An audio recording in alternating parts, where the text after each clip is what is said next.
My basement just collapsed into an old mine shaft. Please, help. Last year, my husband and I bought a house. It was cheap, being on the count that it was pretty small and off the beaten track. We thought we had gotten a good deal until the basement caved in. It happened in the middle of the night. I woke up at 3 a.m. to a loud crash that caused the windows to rattle. Terrified that someone had broken in, my husband Roger and I grabbed our mace and calmed down the entire house. It was Roger who found it first. Diane! I found him standing at the top of the stairs, looking pale.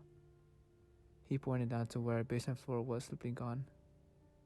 What the fuck? I whispered. Both of us were too scared to go down the stairs, but upon the closer inspection, we noticed that it was only half the floor missing.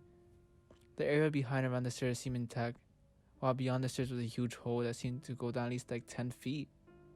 We couldn't see the bottom from the dim light the basement bulbs casted. The next few hours, we were devoted to frantically calling our home insurance, having the police and fire department come. They told us this had actually happened a few times before in our area. Apparently, a lot smaller mines here went unregistered during the copper mining in the 1600s. People just built homes over them without even knowing. Wow, I'm thankful for the help. The firemen and police honestly were a little rude. They immediately cordoned off the basement and wouldn't let us get anywhere near it. It's really dangerous, they said.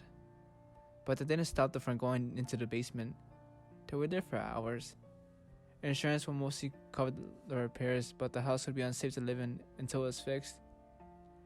Thankfully, our elderly neighbor, Gertrude, offered us to stay with her. "I'll give you some help around here anyway," she said with a smile. It was almost midnight when we got into bed, exhausted from a day of moving and calling contractors. But just as I pulled the covers over me, I realized, shit, I forgot my rings. I don't sleep with my engagement or wedding ring on, and in the chaos of everything, I forgot to bring them over. Rings. My engagement and wedding ring. They're still on the nightstand. "You can get them tomorrow," Roger grumbled. "What if the house collapsed before then?" "It won't. I'll just go over there quickly and get them." "Now?"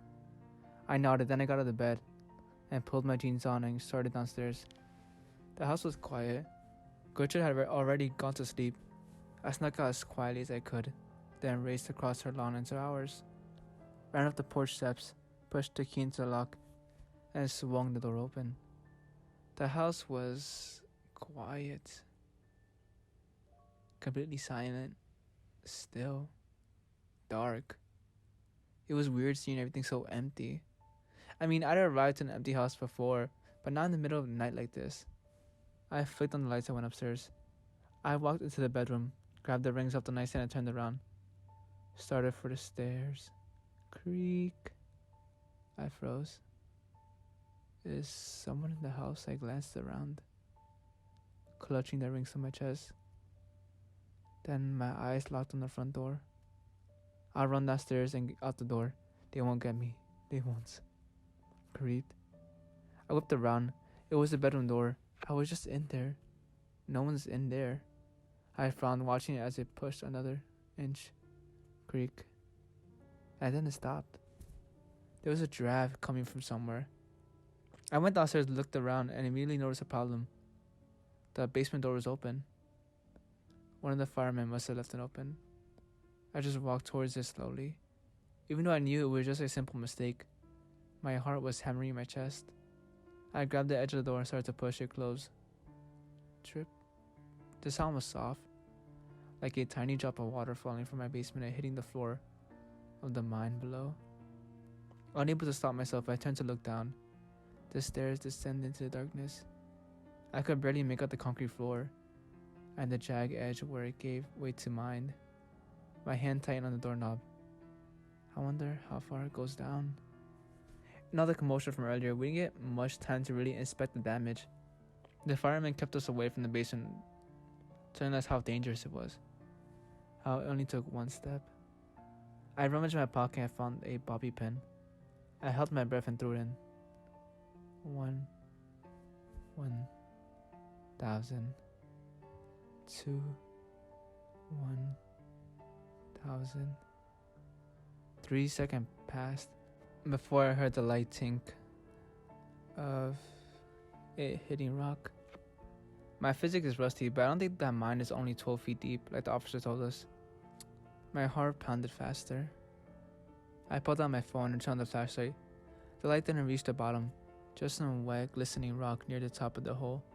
I could see one of the plastic storage bins spilling out childhood drawings and stuffed animals into the hole. The breeze blew from the basement, softly fluttering through my hair. Echo, I called down. My blood ran cold. I dropped the rings. Clink, clink, clink, as they bounced down the steps. They settled at the bottom of the stairs for a moment. I hesitated. Then I grabbed the door and slammed it shut.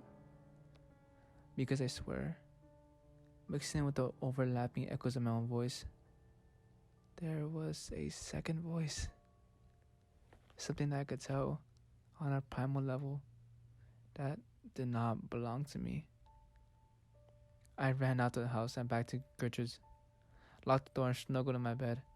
Roger's already asleep, and I don't want to tell him about it anyway. He'll just think I'm crazy. He doesn't believe in any of the paranormal stuff, and there's no way there's just some random person hiding down in our stink hole. Right? I'm in bed now. Hopefully safe here. But what should I do? Should I go back to the house now? Or maybe in the morning? Not that the light helps, but like, the basement doesn't have any windows. It'll still be as dark as ever. I mean, the safest and the smartest thing would be to not go back at all. But I just can't leave my engagement ring and wedding ring there. They're right at the bottom of the steps. It would be easier to just go down and grab them without even getting too close to the mine at all. What should I do?